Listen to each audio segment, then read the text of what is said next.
ഹൈദരാബാദിൽ ഒരു നടുക്കിയ സംഭവമാണ് ഉണ്ടായത്. ഹൈദരാബാദിൽ മലയാളി വ്യവസായിക്ക് നേരെ വെടിവെപ്പ്. SBI ATMന് മുന്നിൽ വെച്ചാണ് അക്രമി സംഘം വ്യവസായിയെ വെടിവെച്ച് പരിക്കേൽപ്പിക്കുകയും പണം കവരുകയും ചെയ്തത്.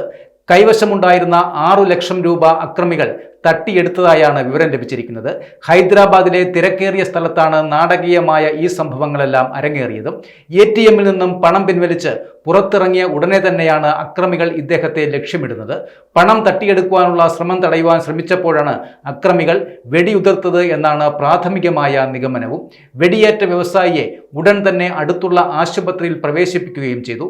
സംഭവത്തിന് ശേഷം അക്രമികൾ അവിടെ നിന്നും രക്ഷപ്പെട്ടു.